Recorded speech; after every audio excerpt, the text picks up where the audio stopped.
Continuando con la serie que hemos estado estudiando acerca de los 10 mandamientos, ¿no? Estudiábamos en los primeros temas y quedó establecido que nosotros debemos cumplir los 10 mandamientos hoy en día como cristianos, ¿sí o no? Sí, nosotros debemos cumplir los 10 mandamientos, entendiendo que ellos no suman a nuestra salvación, sino más bien son la evidencia, el resultado, la prueba de que nuestra fe es una fe genuina depositada en Cristo nuestro Señor. Entonces, continuemos. Ya vimos los primeros 4 mandamientos que hacen referencia a nuestra relación con Dios, la manera como debemos honrarlo, acercarnos a Él, cómo debemos siquiera pensar en su nombre, cuál es la grandeza, la magnificencia de nuestro Señor y acercarnos a Él desde esa perspectiva, ¿no? Ubicándonos quiénes somos nosotros delante de Él. Empezamos a ver luego los otros mandamientos, que son los que tienen que ver en relación, cómo nos relacionamos entre los hombres. Y veíamos honrar a padre y madre, ¿cierto? El primero de los mandamientos entre hombres. Y cómo Dios hace referencia a este mandato como la base, ¿no? El fundamento de la sociedad. Luego veíamos el no matarás como protección de la vida, que es la imagen de Dios en nosotros los hombres. Y lo entendíamos en la progresión como Jesucristo nos complementa ese mandato. El matar no solamente es el acto físico, sino desde nuestro corazón, ¿no? Cuando decidimos enojarnos de tal manera que salen palabras destructoras hacia otra persona y que podrían llevar en determinado momento a la muerte. Entendíamos también ese principio, ese mandato de no matar. Y hoy venimos con el 7º mandamiento, Éxodo capítulo 20, versículo 14.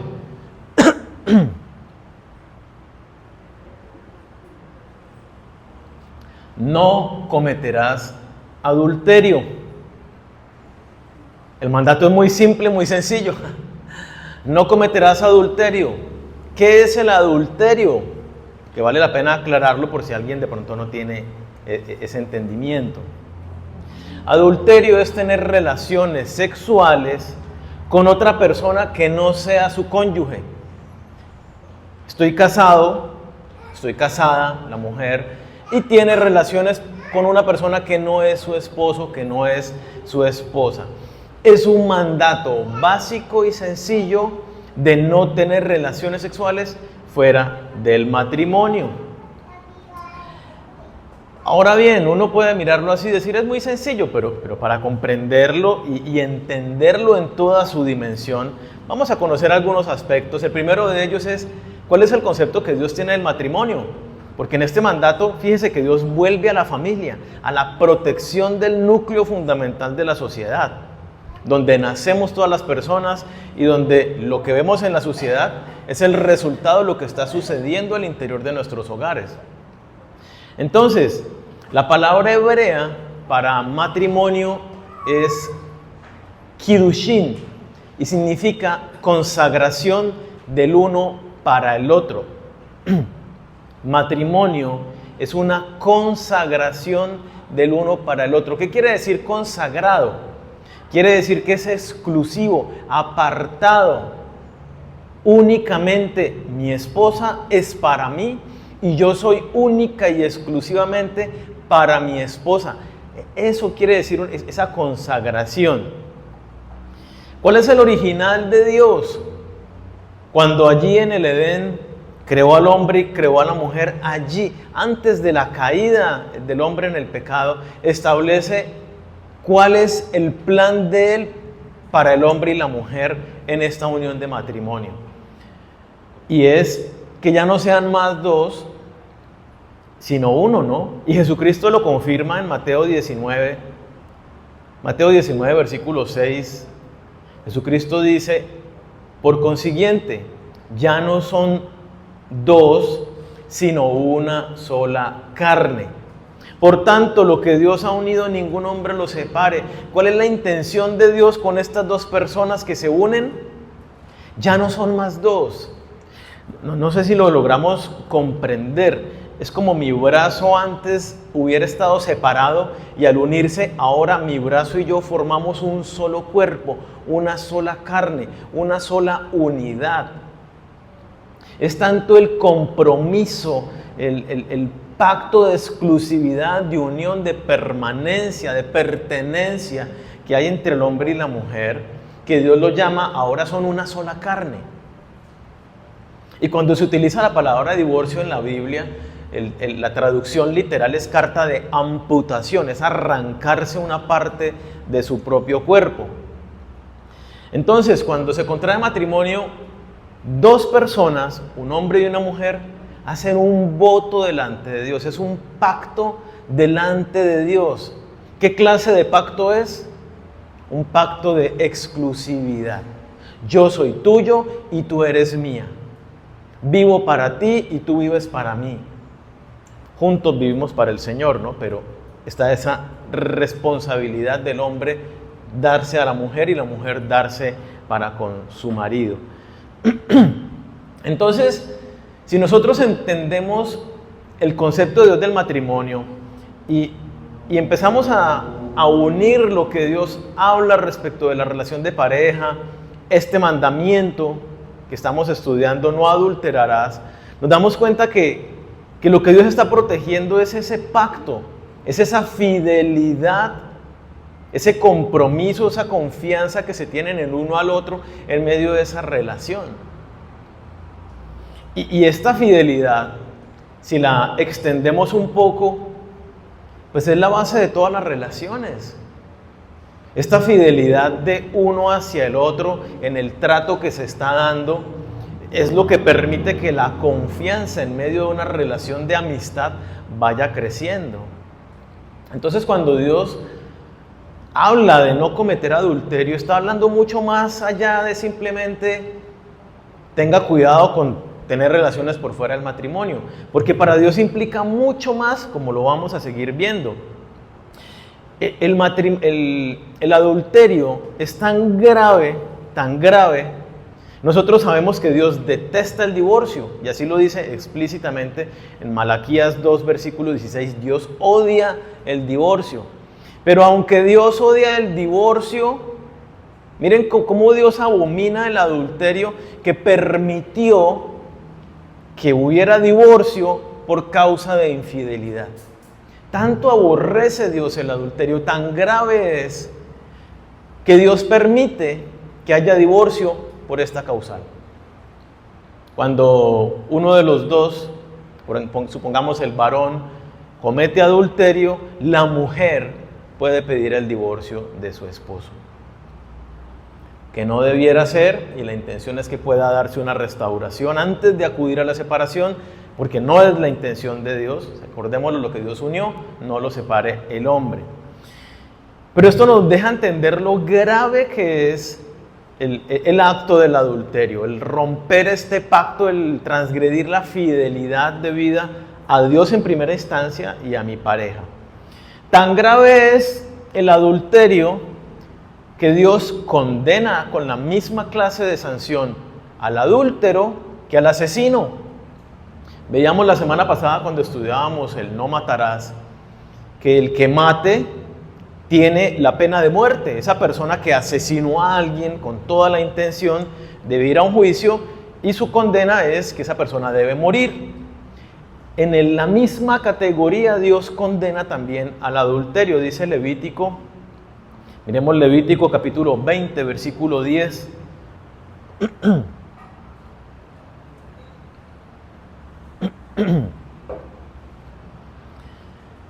Dice, si un hombre cometiere adulterio con la mujer de su prójimo, es decir, con otra mujer que no es su esposa, el adúltero y la adúltera indefectiblemente serán muertos. ¿Ese indefectible qué quiere decir?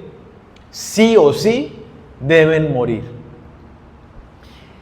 Esta ley es la que están tratando de cumplir los fariseos cuando Jesús está enseñando y llegan con una mujer que habían atrapado en el acto del adulterio y se la llevan delante de Jesús. Y le dicen, ve, la ley dice que esta mujer debe morir. Ahora bien, alguno puede empezar a preguntarse, pero Jesucristo, ¿qué le responde, no? Y analicémoslo así muy por encima. Jesucristo le dice, ¿y cómo debe morir esa mujer? Pues la ley decía que tenían que sacarla de las puertas de la ciudad y todo el pueblo matarla con apedradas. Y entonces Jesucristo se la lleva a la mujer y Jesucristo dice, bueno, sí, la ley dice eso. El primero de ustedes que esté libre de pecado, tire la primera piedra. Y todos empiezan a soltar las piedras y se van y la mujer queda sola y Jesucristo le dice, ¿ninguno te condenó? No, ninguno, yo tampoco. Vete y no peques más. Tenemos que analizar algo y por qué Jesucristo permite esta situación. La ley dice que el hombre y la mujer deben ser capturados y deben morir. Estos dejaron al varón libre y matemos a la mujer que cometió el adulterio. Jesucristo les estaba dando una lección respecto del machismo, respecto de cómo ellos adoptaban las normas para su propio beneficio y cómo tal vez ellos mismos que estaban llevando a esta mujer habían cometido ese mismo acto del adulterio, como lo vamos a ver más adelante, codiciando a otra mujer desde su corazón, desde sus pensamientos. Y entonces les cierra la boca. Que todos se dan cuenta de que también han adulterado en su corazón, de que están incumpliendo la norma porque tendrían que haber llevado también al varón. Y tenemos que tener en cuenta lo que Jesucristo dice al final. ¿Estás arrepentida, cierto? Sí. No lo hagas más. No lo hagas más. ¿La has embarrado hasta el día de hoy?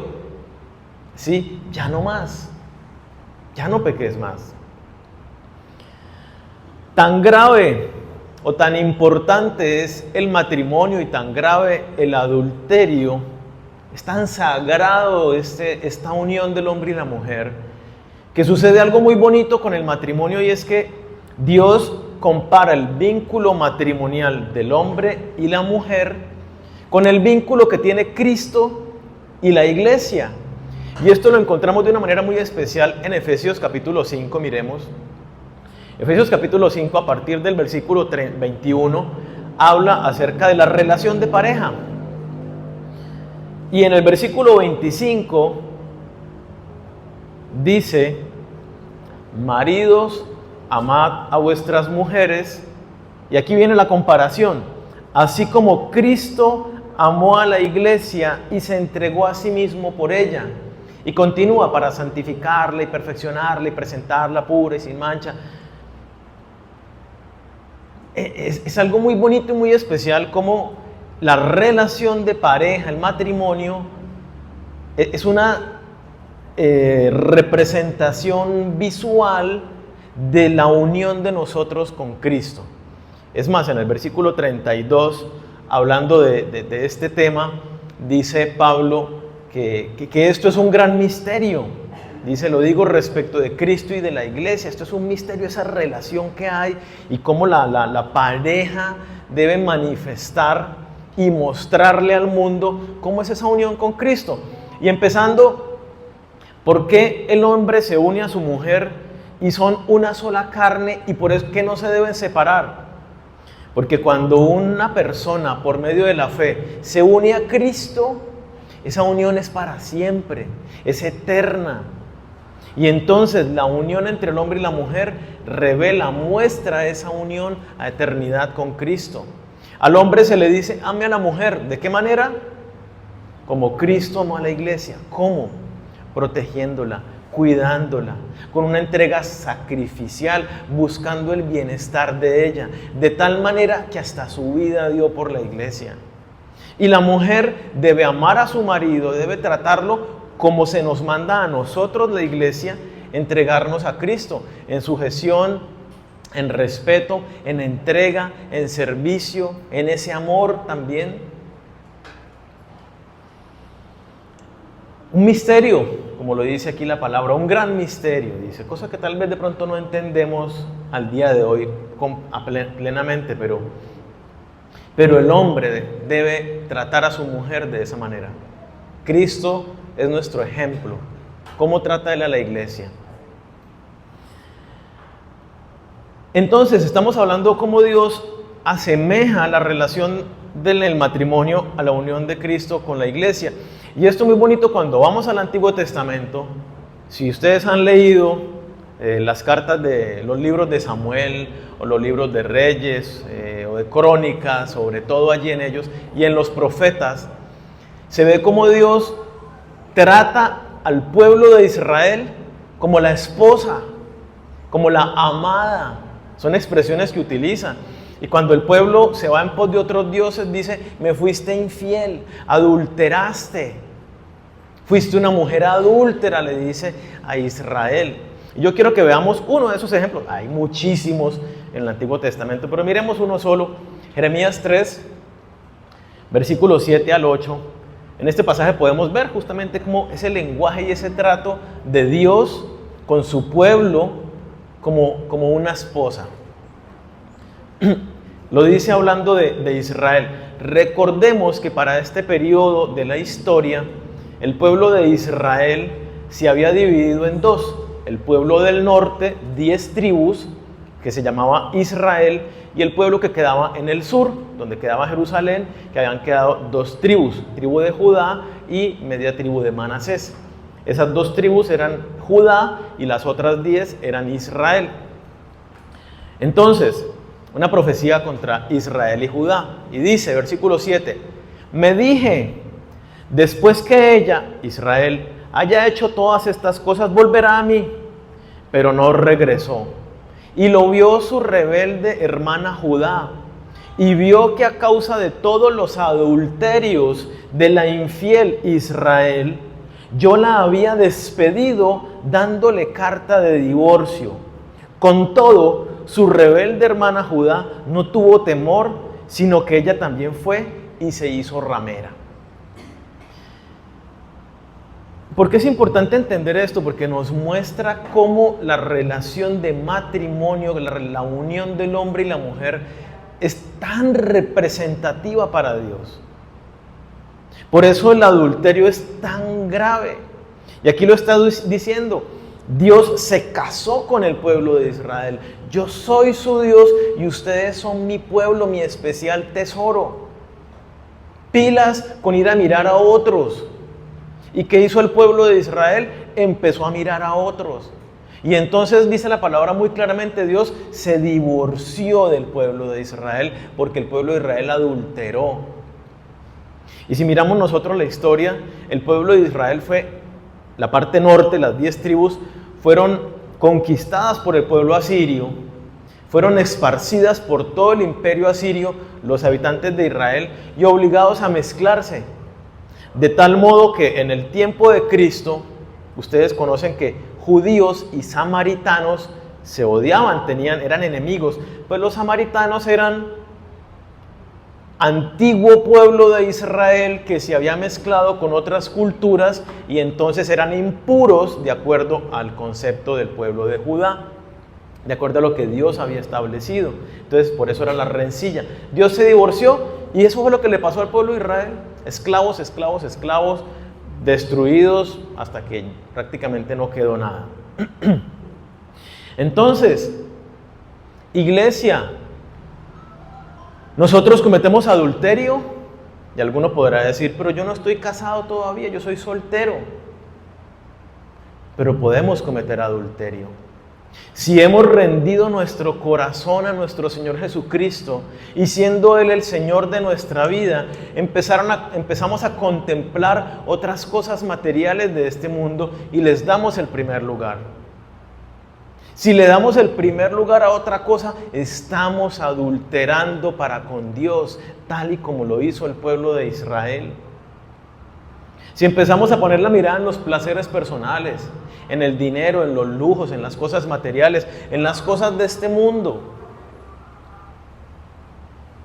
Miren lo que dice Santiago 4:4 como una exhortación a los cristianos.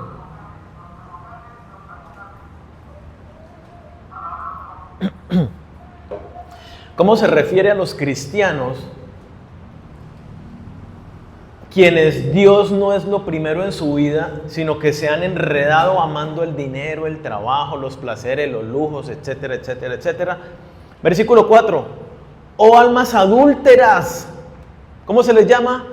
Adúlteros, traicionaron a su esposo. Amaron por fuera de la relación exclusiva con Dios.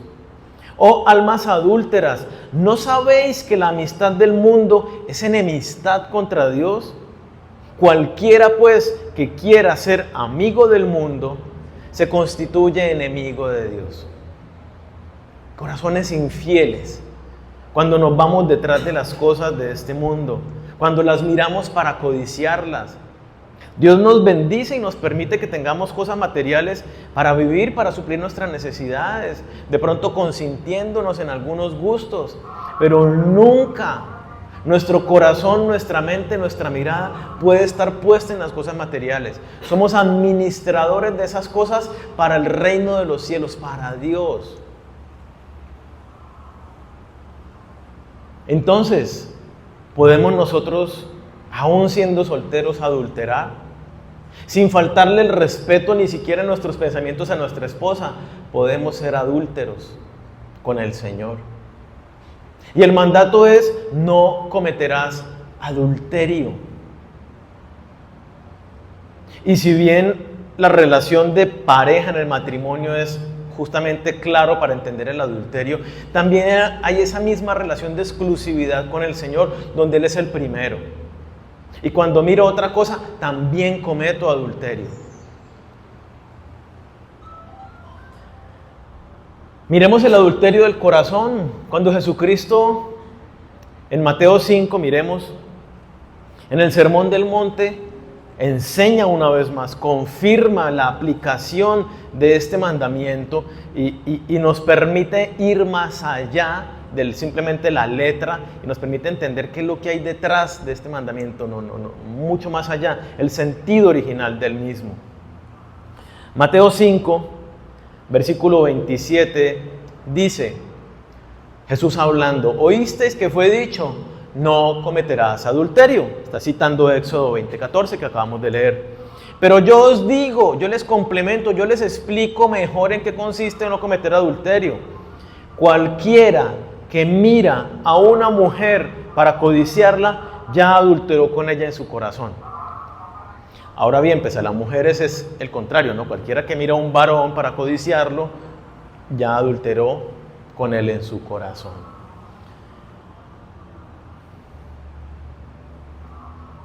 Nosotros podemos tratar de ser muy legalistas cuando queremos lavarnos las manos. Yo no cometo adulterio, yo soy casado, pero yo nunca he estado con una mujer por fuera de mi relación con mi esposa.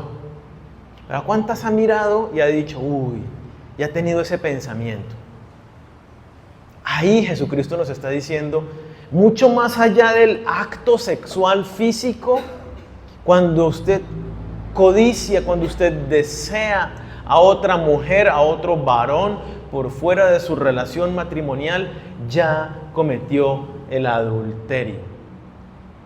El adulterio, así como lo veíamos la semana pasada respecto del asesinato, no es solamente cometer el acto de homicidio, sino ya el llenarme con esa ira que quiero destruir a la otra persona, ya sea con palabras ofensivas, con agresividad física o hasta la muerte. Aquí Dios nos dice, si tú piensas, si tú miras y deseas, ya pecaste, ya adulteraste en tu corazón. Entonces, en una sociedad como la que vivimos hoy, es muy fácil poder ser seducidos, ser tentados con el adulterio. Una sociedad donde no hay ningún decoro en la manera de vestir, sino que cada vez tratan de vestirse más provocativamente. Una cultura donde las conversaciones no tienen filtro y donde se promueven las relaciones sexuales antes del matrimonio, donde se prohíbe el hecho de que experimenten sexualmente cualquier cantidad de desviaciones, casados o solteros. En una sociedad con todas esas situaciones, es muy fácil uno ser seducido y ser tentado. Dar rienda suelta a la tentación sexual. Y entonces Jesucristo nos sigue hablando en ese mismo contexto. Versículo 29. Jesucristo está hablando del cómo debemos cuidar nuestros pensamientos, de cómo debemos cuidar nuestra mirada, el deseo de nuestro corazón. Y pasa al versículo 29 y nos dice: por tanto, si tu ojo derecho te es ocasión de caer, sácalo y échalo de ti. ¿Cuál es la consecuencia de dejarme llevar por mi pecado? Es mejor que se pierda uno de tus miembros y no que todo tu cuerpo sea echado al infierno. Versículo 30. Si tu mano derecha te es ocasión de caer, córtala y échala de ti, pues mejor te es que se pierda uno de tus miembros y no que todo tu cuerpo sea echado al infierno. Dios no nos está alentando a que mutilemos nuestro cuerpo. Por el contexto es muy claro que el pecado está más allá del aspecto físico, en nuestro corazón, en nuestros pensamientos. Entonces no nos está diciendo que nos quitemos partes del cuerpo, nos está diciendo que debemos cortar radicalmente con cualquier cosa que se pueda presentar como una oportunidad para caer. ¿Lo entendemos? Debo ser muy cuidadoso y radical con prevenir y anticiparme a lo que me puede caer, que me puede llevar a caer, perdón. Entonces, un hombre casado debe andar solo con una mujer que no es su esposa. No le está coqueteando, le está ayudando, está hablando de algún aspecto, alguna situación. Un hombre casado no debe estar solo nunca con una mujer que no sea su esposa. No es bueno. No, pero yo estoy bien, no pasa nada, yo amo a mi esposa. Usted empieza a hablarse con la otra persona y empieza a encontrar cosas afines y usted dice: ay, tan chévere esta mujer. Ay, tan bonito que tiene esta manera de pensar. Uy, mire lo inteligente que es en esto. Mire. Y su corazón se empieza a enredar. Un varón y una mujer, ¿cierto?, no debe tener una relación. Un hombre casado no debe por qué tener amigas nuevas, ni viceversa, salvo que sean amigos comunes a la relación de pareja. Uy, pero Daniel, tan exagerado. No es exageración. Tal vez alguien que piense eso, que soy exagerado, que Cristo es exagerado entonces, porque yo estoy simplemente diciendo lo que dice Jesús, es que no entiende el poder corruptivo que tiene el pecado. No entiende cómo Satanás obra en la más mínima oportunidad que nosotros abrimos una puerta. Él empieza a seducirnos y a llevarnos y arrastrarnos para que caigamos en el pecado, en la tentación y eventualmente en el pecado. Un par de novios no deben estar nunca encerrados en un lugar, solos. ¿Por qué? La tentación está puesta. Nunca debe estar una pareja de novios puerta cerrada, encerrados en un apartamento solos. Yo soy muy fuerte. El que cree que está firme, mire que no caiga. La tentación es muy fuerte. Frente a todo pecado, Dios dice: resistid al diablo y él, ¿qué dice? Huirá de vosotros. En cualquier tentación, en cualquier pecado, la palabra dice: usted párese firme en la palabra de Dios, en su relación con él, y el enemigo va a huir. Usted sale vencedor. Pero ¿saben qué dice respecto del pecado sexual? 1 Corintios 6, 18. Huid de la fornicación, huid de la porneia, todo pecado sexual. Esa palabra porneia.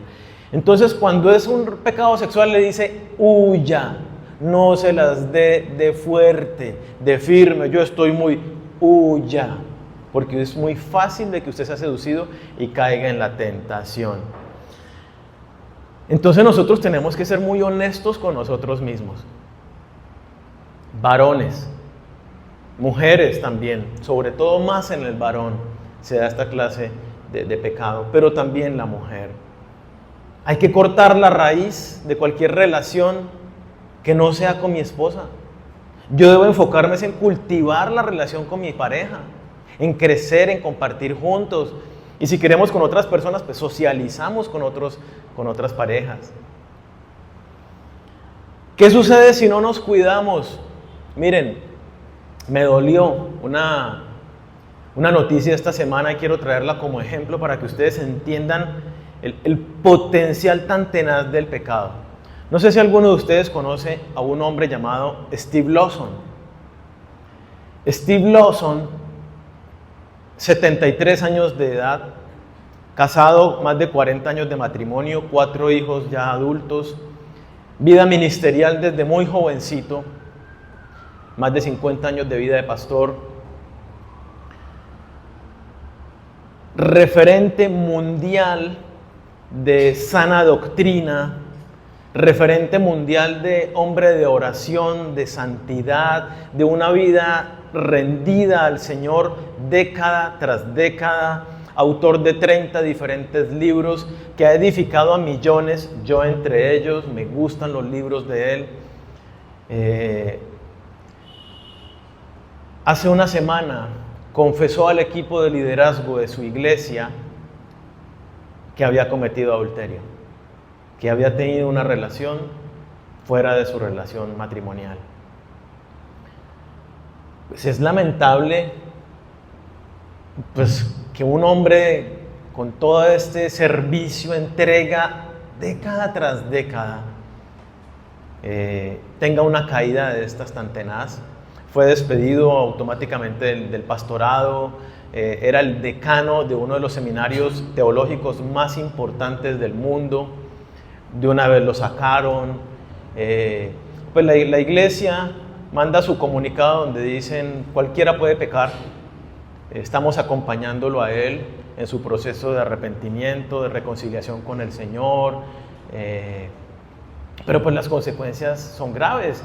Y donde él figuraba en las páginas como autor, tenía ahorita una conferencia muy grande en Estados Unidos, obvio le cancelaron la invitación, todas las conferencias, se vino abajo su vida, su ministerio. Muchos empiezan a cuestionar, uy, si los cristianos son así, mire lo de que yo por eso no voy a la iglesia, porque es que mire eso, si no sé qué.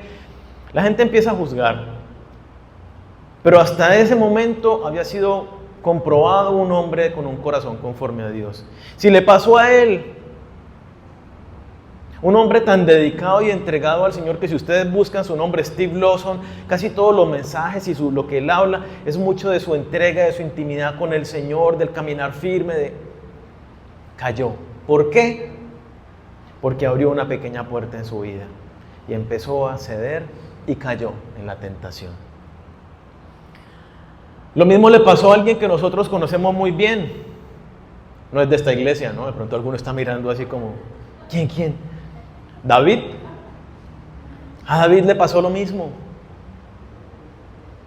Dice la palabra en 2 de Samuel 11, versículo 1, dice, en el tiempo en que salen los reyes a la guerra, David envió a Joab. David era el rey y David debía salir a la guerra. David debía estar ocupado en el campo de batalla con la inteligencia, clamando a Dios cómo quería que enfrentara, como solía hacerlo siempre. Pero esta vez no salió a la guerra, sino que se quedó en su casa. Aquí vemos ya que algo no estaba bien con la vida de David. No hizo lo que tenía que hacer. De pronto tú no haces lo que tienes que hacer, no oras, no lees las escrituras, no fortaleces tu relación de pareja, no te congregas regularmente en la iglesia. Todas esas cosas van debilitando tu fe. David estaba ya con una vida debilitada, por lo que vemos, y continúa. Y con él a sus siervos y a todo Israel, y destruyeron a los amonitas y sitiaron a Rabá, pero David se quedó en Jerusalén. Y sucedió un día, desparchado, no tenía nada que hacer, por lo que vemos, porque dice, al caer la tarde se levantó David de su lecho, de su cama. Al atardecer había estado durmiendo toda la tarde. Claramente nos damos cuenta que no estaba ocupándose de lo que le correspondía como rey. Y entonces se paseaba sobre el terrado de la casa real. Allá estaba en la terraza y vio desde el terrado a una mujer que se estaba bañando, la cual era muy hermosa. La vio, no nos dice que se estaba bañando en la terraza a la vista de todos, tal vez la vio por una ventanita, o sea, hizo un esfuerzo David. Se quedó mirándola y vemos cómo hay una progresión. No estaba haciendo lo correcto. Vio una mujer bonita. Vemos nosotros hombres y mujeres bonitas, simpáticos, todo el tiempo, para la muestra, ¿sí? Entonces, ¿cómo así? O sea, escuché unas risas ahí todas. Ah, bueno. Entonces, es muy fácil, como David, ver algo y decir, uy, esta chica está interesante físicamente. Uy, este tipo, mírelo cómo está bien puesto. Es fácil que esta clase de pensamientos se despierten en nosotros. Se despertó en David, la vio y dijo, uy, que está querida la vecina, ¿no? En este punto David podía haber dicho algo y es, yo estoy casado, caramba, despierte, yo estoy casado, yo no puedo estar mirando a la vecina por más de que se esté bañando públicamente y debería voltear la cara y decir, yo mejor me bajo de la terraza y me voy para la cocina, qué sé yo, donde no esté lejos y no vea, no tenga la tentación de mirar, ¿no? Así como que no, yo no miro, pero que nos cuidemos. David entonces siguió la progresión y dice, envió David a preguntar por aquella mujer. O sea, dijo, pues miremos a ver qué preguntar no es entrar, ¿no? Entonces preguntémosle a ver qué pasó. Y le dijeron, aquella es Betsabé, hija de Eliam, mujer de Urías Eteo, está casada. ¿Sabe con quién está casada? Con Urías Eteo, uno de los valientes de David, de los que han sido cercanos a usted durante toda su vida y ministerio. En este punto David, que había dejado crecer el deseo en su corazón, podía decir, uy, no, pues está casado, o sea, definitivamente, si yo había contemplado traicionar a mi esposa, ya por lo menos no tampoco con la mujer de otro, porque ya embarrarla con dos personas así como que no. Y ni siquiera por decir, es la mujer de mi amigo, ni siquiera, sino que siguió en una espiral que lo fue llevando cada día más hondo. Y envió David mensajeros y la tomó. Y vino a él y él durmió con ella. Obviamente tuvo relaciones sexuales con ella, eso es lo que quiere decir el pasaje. Luego ella se purificó de su inmundicia y se volvió a su casa. Hay una progresión donde David ya pecó en su corazón cuando la vio y la deseó. Pero ahí pudo haber dicho, no, Señor, perdóname por este pensamiento terrible que yo tuve. Yo quiero serte fiel a ti, fiel a mi esposa, quiero respetar que es la mujer de otro. Hay otro mandamiento, no codiciarás la mujer del prójimo, ni nada del prójimo, etc. Pero siguió, dándole rienda suelta y se fue dejando llevar. Y sabemos que después de que tuvo pecado sexual con ella, siguió en su espiral decadente. Resultó que tenía un hijo y entonces buscó mentir, engañar, traicionar, hasta impulsar para que se cometiera un homicidio con la vida de Urías. Lo mandó al frente de la batalla para que lo mataran los enemigos. Entonces, es abrir un poquito la puerta en nuestro corazón y el enemigo empieza a obrar en nuestras vidas. Cayó David, el hombre que se describe en las Escrituras como un hombre conforme al corazón de Dios, un hombre que cuando uno lee los salmos, por lo menos me pasa a mí, yo le digo a Dios, Señor, quiero tener ese corazón de David, ese anhelo por tu presencia, esa pasión por conocerte, por estar contigo y por seguirte. No veo uno nadie tan enamorado del Señor como David. Y cayó ese hombre. ¿Cómo no nos vamos a cuidar entonces nosotros? Por eso Jesús nos dice, corte radicalmente con todo aquello que lo puede llevar a caer. Tenemos que tener mucho cuidado en nuestros pensamientos.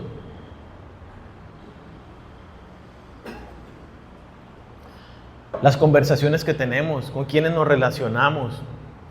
Cortemos todo aquello que nos puede llevar a caer. No nos creamos fuertes. Por más firme que usted sea en su relación con Dios, diga, igual puedo caer. Tengo que seguirme cuidando. Por eso dice el pasaje, velad y orar.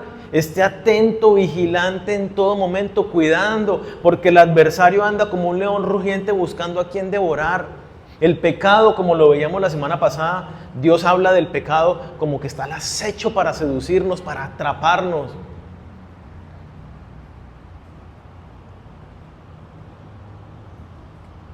Creo que vamos entendiendo mucho más claro la intención y la profundidad del no adulterar, ¿no? Cuando Dios nos dice no cometerás adulterio.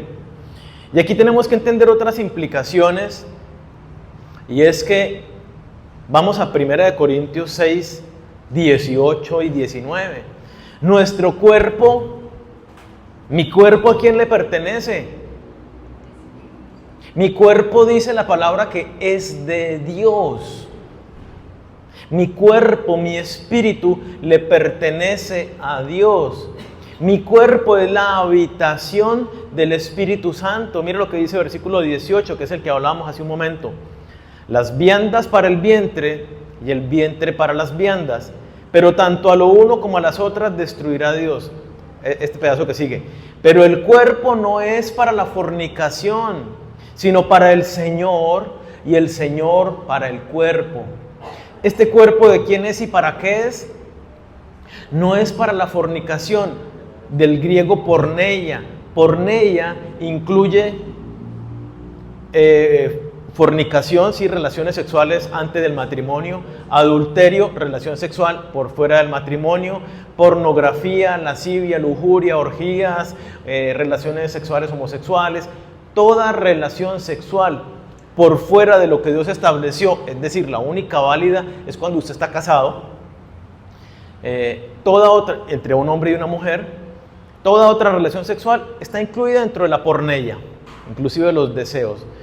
Entonces aquí dice, el cuerpo no es para la porneia, no es para todas esas deleites sexuales y su desenfreno sexual, sino el cuerpo suyo es para el Señor, para que usted glorifique a Dios a través del cuerpo. Y ahí lo dice, versículo 18, huid de la fornicación. Mentira, ese que leí era el versículo 13. Ese que leí era el versículo 13. Ahora el 18, huid de la fornicación. Cualquier otro pecado que el hombre cometa, ¿dónde está? Fuera del cuerpo, pero el que peca, el que fornica contra su propio cuerpo peca. ¿Y de quién es mi cuerpo? De Dios. ¿Ignoráis que vuestro cuerpo es templo del Espíritu Santo, el cual está en vosotros, el cual tenéis de Dios, y que no sois vuestros? Nosotros tenemos que entender que nuestro cuerpo ahora en Cristo ya no nos pertenece. Y por eso lo que compartían en los testimonios de cuidar nuestra salud, nuestra alimentación, tener una vida de ejercicio, no sedentaria. ¿Por qué? Porque mi cuerpo es de Dios y debo cuidarlo para glorificarlo a Él. Y en lo sexual, debo glorificar a Dios en lo sexual. Entonces, ¿cuál es la única relación sexual permitida por Dios? Avalada, animada, promovida por la Escritura para deleite y para fructificación. La relación sexual entre un hombre y una mujer en el matrimonio. Cualquier otra cosa, estamos pecando contra la santidad de Dios, contra la exclusividad de nuestro cuerpo. Y eso incluye, ¿cierto? Entonces entendemos las implicaciones que esto trae para la vida tanto de casados como de solteros. Y eso incluye también la pornografía y la masturbación. Romanos capítulo 13, versículo 13, dice, entre otros muchos versículos que hablan de esto, andemos como de día, honestamente, no en glotonerías y borracheras, no en lujurias y lascivias. Esta palabra lujurias y lascivias hace referencia a lo que hablamos hace un momento, a esos deseos sexuales fuera de control. Cuando me doy permiso de explorar, de irme por el deseo sexual. No necesariamente estoy hablando de, entonces, tener relación sexual antes del matrimonio o por fuera del matrimonio, sino la pornografía. Encontrar gratificación sexual en mirar pornografía, en la masturbación. Para los casados, ahí habría adulterio en la mente, ¿cierto? En el corazón, estar deseando. Esa autogratificación no es tampoco de Dios, es dar rienda suelta a la lujuria y la lascivia, la cual Dios dice que no debe ser así. Cuando entendemos esto y nos volteamos y vemos a Dios, una de las características bien especiales de Dios es que Él es santo. Y cuando se describe y se menciona esta característica, en la mayoría de los casos se describe como santo, santo, santo. Es supremamente excelso, puro, limpio. ¿Y cómo debemos nosotros acercarnos a un Dios santo? Pues la Escritura dice que sin santidad nadie verá a Dios. Tenemos que andar en santidad para estar con Dios. Entonces, necesitamos cultivar la santidad. Y este mandato, no cometerás adulterio, nos anima a que busquemos la santidad todos los días de nuestra vida. Y ya para terminar, tenemos que hablar un poco acerca del sexo, de la relación sexual en el matrimonio. Es un aspecto a veces muy menospreciado, que tal vez no se habla, algunos lo tomarán como tabú o porque ignoran lo que la Biblia habla de este tema. Pero yo quiero que miremos brevemente lo que Dios dice en 1 Corintios capítulo 7, versículos 3 al 5. Porque es una advertencia, un mandato de Dios para que evitemos el adulterio. 3 al 5.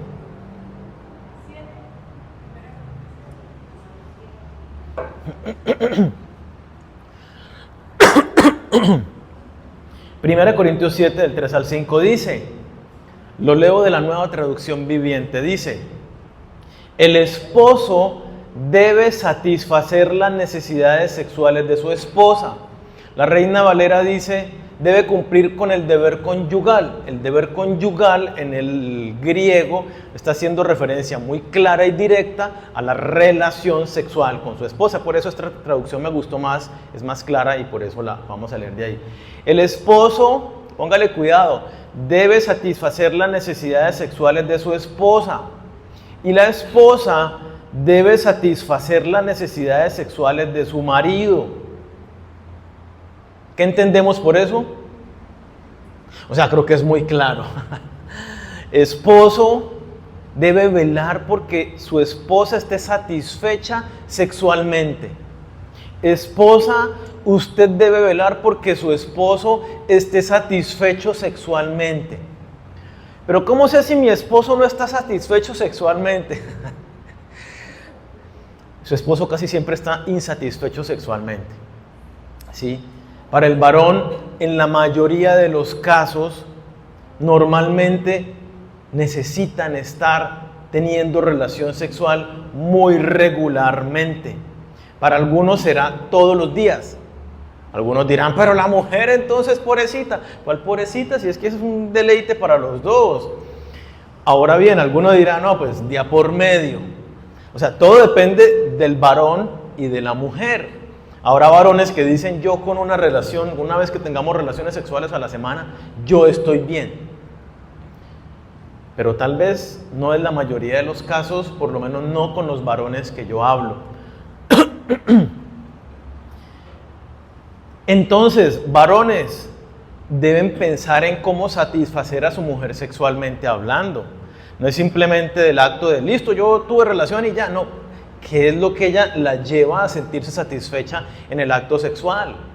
Y viceversa, mujer, ¿qué es lo que lleva a que el hombre se sienta satisfecho en el acto sexual? No es simplemente, ya estoy dispuesta y hágale, ¿no? Pues es una entrega, es una relación de amor, de unidad. Versículo 4, miren lo que dice. La esposa le da la autoridad sobre su cuerpo a su marido y el esposo le da la autoridad sobre su cuerpo a su esposa. La Reina Valera dice, el cuerpo del varón es de la mujer y el cuerpo de la mujer es del hombre. Lo vamos entendiendo, el grado de unión y de importancia de la relación sexual en el matrimonio. El cuerpo de la mujer no es de ella para que ella diga, ¿sabe qué? Usted se portó mal conmigo, yo les cierro las puertas y no hay sexo. Es que el cuerpo de la mujer es para la satisfacción del varón y viceversa. Muchas utilizan, no he conocido el caso del primer varón que diga, entonces no tenemos sexo esta noche cuando el hombre se enoja. Seguramente los hay, yo no he conocido el primer caso. Pero sí es muy común en las mujeres que utilizan esto como un arma para decir, si usted no hace tal cosa, entonces pues no hay. Y eso no está bien, no está bien, porque es darle lugar al diablo. La palabra de Dios dice, es mejor casarse que estarse quemando.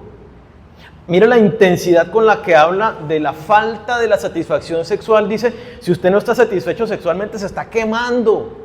Necesita casarse para poder estar satisfecho en su relación sexual con su pareja. Versículo 5. Póngale cuidado. Y Pablo más adelante en el versículo 8 creo, dice que este pedacito, él lo dice a manera de concesión, no es que sea un mandato ni nada. Dice, no se priven el uno al otro de tener relaciones sexuales. Ahí empieza, y esto es parte de la palabra de Dios, no se priven el uno al otro de tener relaciones sexuales. A menos que los dos estén de acuerdo en abstenerse de la intimidad sexual por un tiempo limitado para entregarse más de lleno a la oración. Amor, yo quiero esta semana tener un tiempo de ayuno bien especial con Dios. No quiero desayunar ni almorzar, solamente voy a cenar y no quiero estar pensando en la relación sexual porque para mí eso me lleva a estar pensando en ti, desearte y no sé qué. Yo quiero que hagamos un alto esta semana, ¿estás de acuerdo? Sí, yo te acompaño en el ayuno, vamos a estar orando juntos, listo. Se pusieron de acuerdo, duraron esta semana sin encontrarse sexualmente hablando y cuando termina la semana vuelvan a estar juntos en la relación sexual, como lo dice la palabra. Y pónganle cuidado cómo termina. Después deberán volverse a juntar a fin de que Satanás no pueda tentarlos por falta del control propio. Cuando no estamos cuidando y satisfaciendo a nuestra pareja sexualmente, estamos abriendo la puerta para que el diablo haga y deshaga en nuestra relación matrimonial, en la vida de la persona que es tentada y seducida. Entonces, varones, mujeres, por favor estén atentos para promover sexualmente esos espacios en pareja. Los casados, no le estoy hablando a los casados. Pronto alguna parejita de novios, sí, gracias, amén. Los casados. Varón, usted sea sensible. ¿Qué es lo que ha escuchado que su esposa le dice que ella necesita para estar en buena disposición sexual con usted? Y provéale eso que ella le está diciendo. Mujer, usted que ha escuchado que su esposo necesita, provéale eso que le ha escuchado. Cuidémonos, entreguémonos el uno al otro y cuidemos nuestra relación para que Satanás no meta la cola. Yo no sé el caso de este varón Steve Lawson, pero he escuchado comentarios de cristianos que me lo han venido a compartir en intimidad, donde hablan de que están empezando a mirar hacia afuera, que están cansados, que su relación sexual con su pareja, ella no les pone cuidado, que los ignora, que ellos buscan y buscan y buscan y no pasa nada, y que están están hasta aquí a reventar, y que necesitan desfogarse sexualmente hablando. Y entonces me han dicho, yo empecé a mirar pornografía, me estoy masturbando, ahí he encontrado algo de alivio, pero estoy mirando una persona por fuera porque necesito.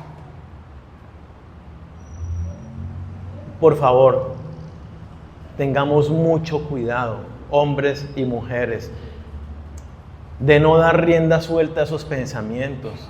Mujeres, cuidar a sus maridos, maridos, cuidar a sus mujeres en este aspecto también, que es muy importante. Entonces, cuando hablamos de no cometerás adulterio, las implicaciones son muchas en la relación de pareja. Y una más es que tengamos en cuenta la sociedad en la que estamos viviendo. Somos papás de hijos. ¿Qué les está diciendo el mundo a nuestros hijos? Hay cualquier cantidad de barbaridades que dicen.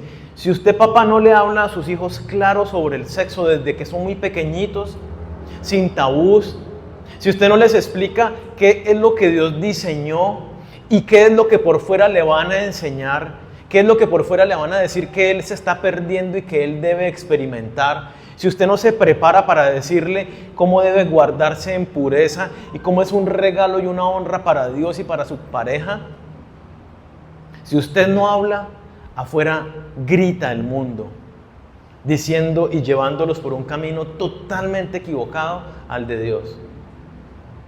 Un camino de perdición, de desenfreno. Entonces, familia, no cometerás adulterio. Debemos cuidarnos en nuestra relación con Dios. Él es nuestro amado. Jesús es el novio. Nosotros somos la novia. Tengamos una relación de fidelidad con Él. No pongamos la mirada en las cosas del mundo. No nos distraigamos mirando otras cosas. Tengamos cuidado en nuestro cuerpo. Andemos en santidad. Tengamos cuidado en nuestros pensamientos. Guardémonos, cuidémonos. Tengamos formas de evitar el mirar con deseo a otra persona. Seamos radicales en cortar todo aquello que nos pueda llevar al pecado. Los grandes hombres de Dios han caído en este pecado. Ninguno de nosotros está exento. Así que clamemos a Dios que tenga misericordia de nosotros y que nos fortalezca en medio de nuestras debilidades. Que nos dé sabiduría para saber tratar a nuestras parejas y satisfacerles en este aspecto. Que los novios se cuiden en santidad, tomando medidas. Que nos dé sabiduría para hablar a nuestros hijos e inculcarles la verdad de Dios. Oremos.